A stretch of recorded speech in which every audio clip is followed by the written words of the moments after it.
Código Tabú, desnuda tus prejuicios. Escucha Código Tabú. Hoy te invitamos a entrar a un espacio que muy pocos se atreven a mirar. Una conversación muy silenciosa que ocurre entre la piel y el dolor. Hoy hablaremos de las autolesiones, un acto íntimo, un grito que no hace ruido. ¿Por qué alguien se haría daño a sí mismo?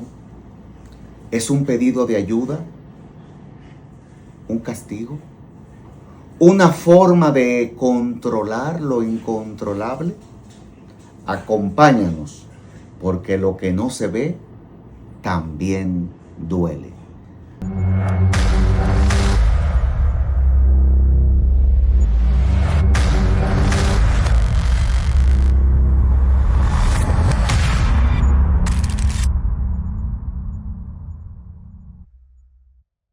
Saludos, le damos otra entrega más de Código Tabú. El tema que le vamos a brindar en esta semana es la autolesión. La autolesión no suicida es un fenómeno más común de los que nos imaginamos. Cortarse, quemarse, golpearse, arrancarse el cabello, morderse, no es un intento de morir, sino de sobrevivir. Según la OMS, Organización Mundial de la Salud, millones de jóvenes y adultos en el mundo recurren a estas prácticas como una forma de lidiar con la angustia, la ansiedad o el vacío emocional. Pero hablar de esto hoy día sigue siendo un tabú, un silencio que se esconde bajo las mangas largas, las excusas repetidas o simplemente la indiferencia social. Para hablar sobre este tema tenemos a un gran especialista que nos va a ayudar con este tema para tocarlo a profundidad. Hoy nos acompaña el doctor David Vargas, quien es psiquiatra especializado en salud mental y trastornos de la conducta. Bienvenido, doctor. Un placer, Oscar. Gracias por tenerme acá en el programa. Saludos, doctor. La bienvenida le damos en Código Tabú. Y quisiéramos, doctor, que usted nos brinde su expertise para la sociedad dominicana y a donde quiera que llegue este video y nos responda unas preguntas o inquietudes que tengo y respuesta a usted para la sociedad. ¿Cómo usted define clínicamente la autolesión? Muy excelente.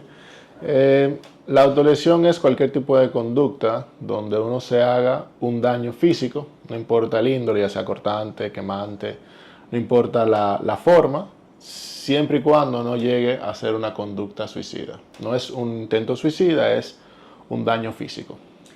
¿Qué mueve a una persona a que cometa estas acciones de autolesionarse? Excelente. Tú mismo lo mencionabas anteriormente durante la introducción. Hablamos de vacío, el vacío existencial de mi persona. Me lleva a tener conductas maladaptativas, disruptivas, como puede ser la autolesión, donde buscamos como volver a compenetrar, traer ese vacío a lo que fuera una situación más regulada, regular mis emociones haciéndome daño. Muchas veces se asocia con trastornos de personalidad, sobre todo el trastorno límite de la personalidad. Pudiese ser depresión, pero realmente es más por una falta o un trastorno en cómo yo regulo mis emociones y cómo yo puedo, a través de lo que puede ser el daño físico, sentirme de nuevo bien, entre comillas. Bien. A mí me gustaría que usted le explique a las personas que nos están mirando, cuando usted habla de vacío, ¿a qué se refiere? Porque muchas personas en el lenguaje común decimos, yo siento un vacío o un vacío existencial. Yo sé que el evasivo es una emoción o algo, pero algo que no se puede ver, pero que se siente. Sí. ¿A qué nos referimos? Sí, es como que uno literalmente, muy buena aclaración, es como ese hoyo que uno siente acá en el pecho, que uno no ve forma de cómo llenar, no tiene aspiración, no tiene una serie de una emoción bien negativa y uno busca una forma, en el caso del, como te mencionaba, del daño físico, de poder romper o puntualmente regular. Pero realmente es como tú lo describes, los pacientes lo dicen así, es un vacío, un hoyo dentro de mi pecho o en mi cabeza y no veo forma de cómo salir de ahí. ¿Acaso estas autolesiones están ligadas a algún trauma ocurrido en el pasado, en la niñez? ¿Está vinculada a algún hecho marcado o está vinculado directamente con la depresión? Realmente puede ser causa de traumas. El tema de la conducta autolesiva es básicamente cómo yo voy aprendiendo y cómo voy tratando, en este caso, con una conducta maladaptativa, tratando de poder responder a estímulos que me dieron, ya sea de pequeño, si puede ser una situación traumática, y voy tratando de regular mis emociones. Entonces, sí, puede ser secundario a trauma. El tema de la depresión realmente apunta no tanto a una conducta autolesiva, apunta más a una conducta suicida. Ciertamente, el tema de suicidarme pudiese ser algo autolesivo porque me estoy tratando de matar, pero realmente no va congruente con eso. O sea, una cosa es tratar de regular mis emociones cortándome, como acabo de hacer ahora, y otra cosa es acabar mi vida por una depresión. Entonces, doctor, como estas personas, según hemos visto, esconden sus autolesiones con manga larga, ¿cómo es que los familiares o los amigos cercanos pueden identificar que estas personas se están autolesionando?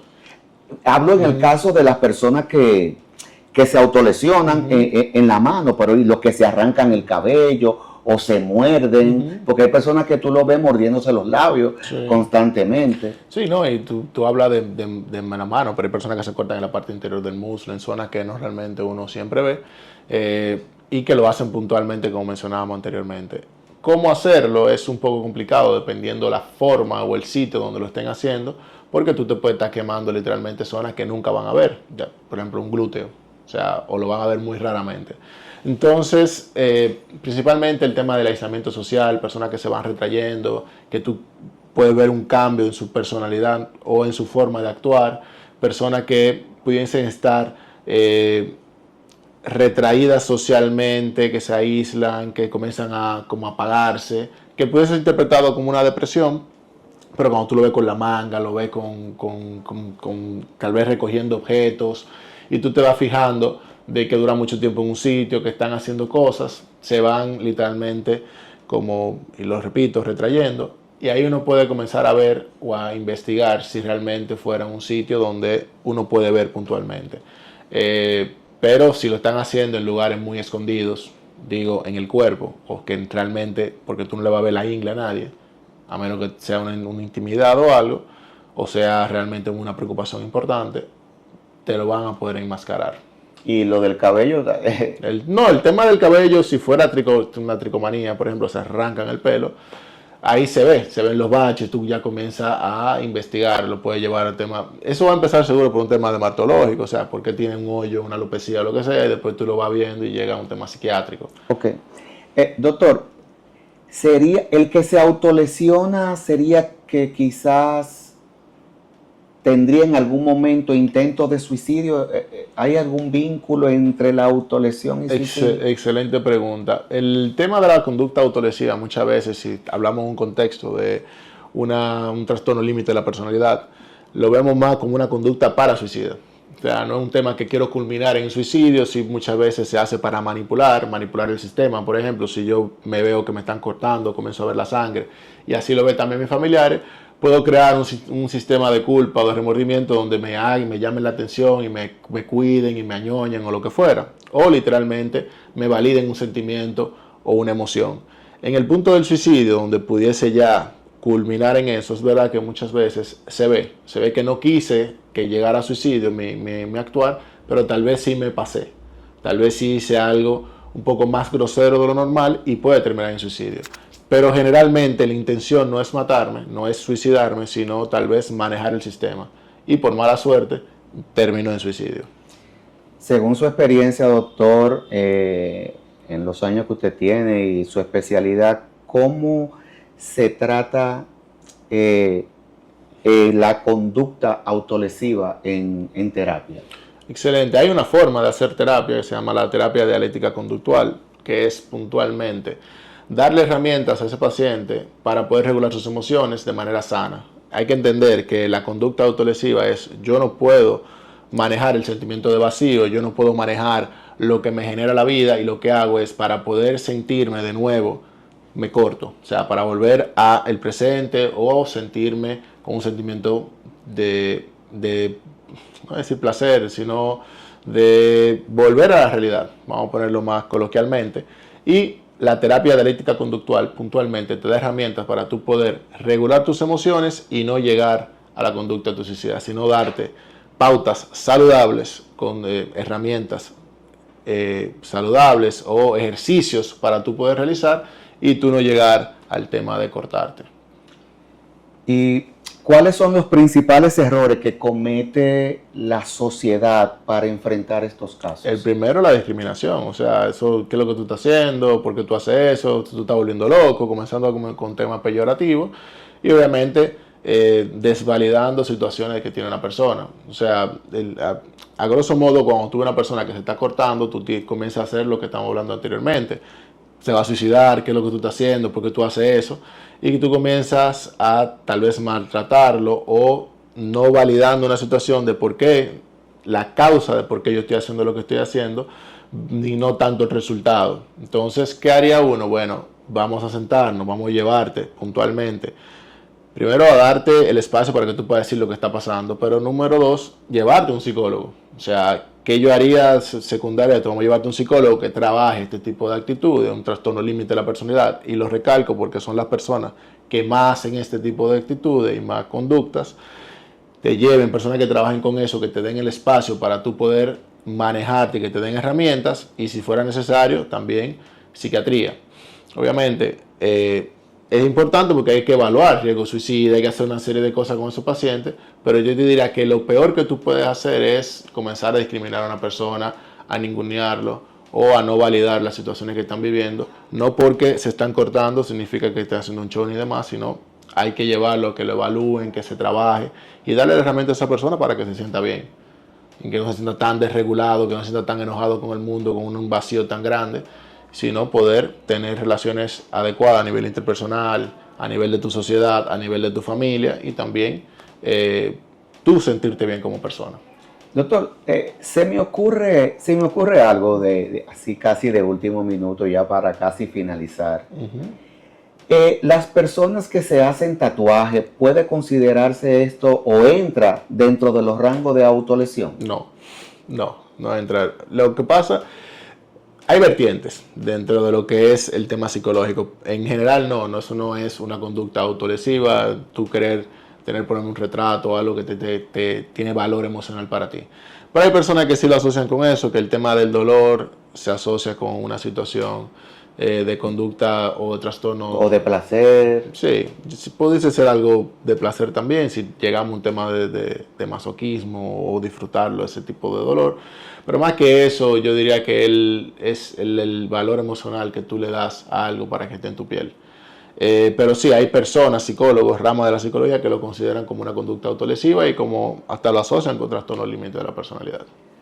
¿Qué consejo usted le da a las personas, a la sociedad dominicana sobre el tema de la autolesión? ¿Qué consejo a los que se están autolesionando y a los familiares que pudieran tener en su casa algún hijo, algún adolescente que tenga una conducta autolesiva? Yo creo que el primer consejo y el principal es llevarlo a un psicólogo para que lo evalúe, hacer pruebas psicométricas, ver qué tipo de situación a nivel de personalidad o trastorno psicológico puedan tener, de ahí en adelante tomar pautas a nivel de terapia, como decía, la terapia de dialéctica conductual, para mejorar esa regulación de sus emociones y poder tener una respuesta adecuada a las mismas. De nuevo, de ser necesario, aunque sea adolescente o no, ver si esa persona amerita un seguimiento psiquiátrico, que se le dé su tratamiento, pero lo importante es, de nuevo, darle espacio para ser aceptado y que de ahí en adelante uno no discriminar y darle una situación donde se sienta bien, se sienta en una condición adecuada, y de ahí te voy a hacer las herramientas para que mejore. Doctor, antes de agradecer su entrevista, su tiempo, nos gustaría que nos diera sus teléfono de contacto para las personas que estén interesadas en alguna consulta con usted, pues se pueda contactar, los números de teléfono, si tiene algún correo electrónico, Sí. nos lo pueda suministrar. Sí, claro. Yo trabajo en 2 sitios básicamente. Uno se llama Praxis, eso está en Nuevo Centro, en el 2º nivel, y ahí pueden llamar, pueden entrar a la página del centro y pueden hacer la cita conmigo directamente ahí. También está mi número de contacto, que es el 809-707-3008. Repítalo. 809-707-3008. Por WhatsApp. Por WhatsApp, y ahí me pueden contactar directamente y se les puede dar la información. Y es un doctor que siempre responde, que siempre está ahí. Tratamos de hacer. Y es de los doctores puntual, que a mí me consta que si te dice a las 8, 5 minutos antes, está ahí. Yo entiendo que el tiempo de la persona no se puede jugar con ello. Entonces, muchas gracias, doctor. Le agradezco esta entrevista, le agradezco su tiempo, Claro. le agradezco y le pido disculpas al paciente que está tranquilo. en la espera Tranquilo. por usted brindando esta entrevista. Tranquilo. Muchísimas gracias y seguimos con más tabú. Gracias. Perfecto. Las heridas visibles muchas veces tapan las invisibles. Y mientras el mundo mira para otro lado, el dolor sigue silente. Hoy no les vamos a dar una moraleja. Solo abriremos un espacio para hablar, para acompañar, porque muchas veces hablar es el primer paso para sanar. Hasta la próxima entrega de Código Tabú. Este episodio fue patrocinado por Impresora y Papelería Gómez y también por Pixel Impresora Gómez.